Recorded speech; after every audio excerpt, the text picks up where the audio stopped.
Փետրվարին նշվում է որպես էպիլեպսիայի դեմ պայքարի միջազգային օր։ Օրվա խորհրդով պայմանավորված Երևանում տեղի ունեցավ «Էպիլեպսիան ստվերից դուրս» խորագրով համաժողովը, որը կազմակերպվել էր Արաբկիր բժշկական համալիրի և «Կյանքի ճանապարհը» բարեգործական հիմնադրամի համատեղ նախաձեռնությամբ։ Միջոցառումը նվիրված էր էպիլեպսիայով ապրող երեխաների առողջության պահպանմանը, կրթական աջակցությանն ու նրանց սոցիալական լիարժեք ինտեգրմանը։ Համաժողովի բացման խոսքում Արաբկիր բժշկական համալիրի գիտական ղեկավար պրոֆեսոր Արա Բաբլոյանը շեշտեց, որ էպիլեպսիան պետք է ընկալվի ոչ թե որպես տառապանք, այլ որպես բժշկական ախտորոշում, որը ժամանակակից բժշկության պայմաններում մեծամասամբ հնարավոր է կառավարել։ Առողջապահության նախարարության ոչ միայն աջակցությամբ, այլ ուղղորդմամբ կարելի ասել։ Մենք արդեն անցնում ենք մի փուլ, երբ որ 2003-ին մեկ կամ երկու դեղամիջոցի անուն ունենք, այն էլ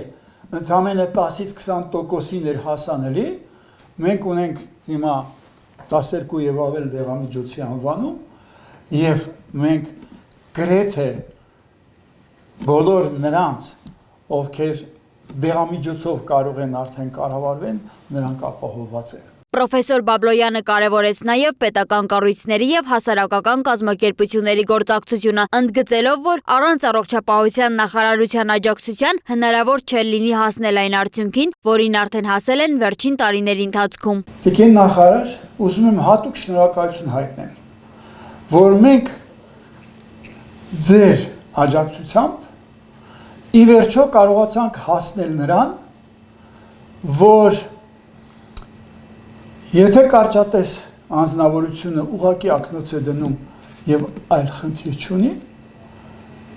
նույնպես էպիլեպսիայով երեխան ուղղակի դեղամիջոց է ստանում եւ խնդիր չունի։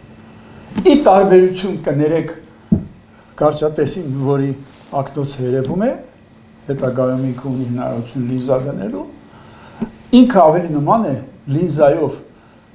անձնավորությանը, որ նույնիսկ արտաքինից եւ ոչինչով չերևում, որ ինքը ունի այդ ախտորոշումը։ Առողջապահության նախարար Անահիտ Ավանեսյանն իր ելույթում նշեց, որ էպիլեպսիայով երեխաների բուժումն ու նրանց կյանքի որակի ապահովումը պետական քաղաքականության առաջնահերթություններից է։ Մենք չենք բավարարվում իհարկե դեղորայքային բուժմամբ եւ հաջորդիվ նաև նոր տեխնոլոգիական հնարավորություններով մենք ուրախ ենք եւ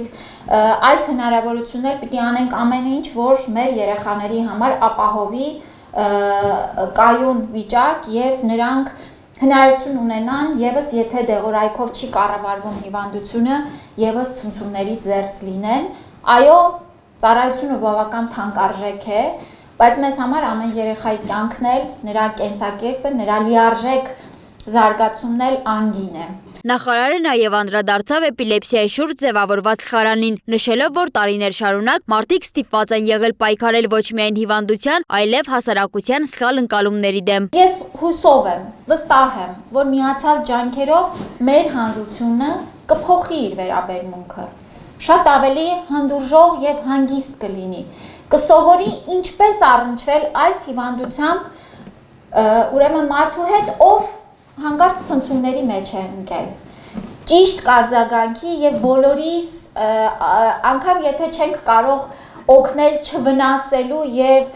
հավելյալ հոգեբանական ճնշում չգործադրելու հատվածը կարծում եմ շատ կարևոր է։ Մոր եւ մանկան առողջության պահպանման վարչության պետ Նունե Փաշայանը ներկայացրեց ոլորտում իրականացվող պետական քաղաքականությունն ու ձեռքբերումները, նշելով, որ էպիլեպսիայով երեխաների բուժումը Հայաստանում մշտապես գտնվել է պետության ուշադրության կենտրոնում։ Պետությունը հոգացություն է ցուցաբերում ոչ միայն հիվանդանոցային բուժման, այլև բոլոր անհրաժեշտ հետազոտությունների, դիսպանսերային հսկողության եւ դեղորայքային ապահովման ուղղությամբ։ Բացի այդ 2016 թվականից Հայաստանում ներդրվել է էպիլեպսիայի վիրահատական բուժումը։ 2023 թվականից մինչ այսօր առողջապահության նախարարի կողմից ստորագրվել է 47 հրաման էպիլեպսիայի վիրահատության, այսինքն այս բոլոր երեխաների վիրահատությունները իրականացել են ամբողջությամբ անվճար ու ասեմ, որ արդյունքները բավականին գոհացուցիչ են, գրեթե 90% երեխաներ, սա այն դեպքերն են, սա դժվար կառավարելի դեպքերն են, դեղորայքային բուժման դժվար կառավարելի դեպքերն են եւ 90% դեպքերում այս երեխաները զերծ են ցնցումներից։ Բանախոսները շեշտեցին, որ էպիլեպսիան վարակիչ չէ եւ հիվանդության շուրջ ձևավորված հանրային կարծիքը հաճախ ավելի ծանր հետևանքներ է ունենում, քան ախտորոշումը։ Սոնա Գիշյան, Տիգրան Ղազարյան, Free News, Ազատ լուրեր։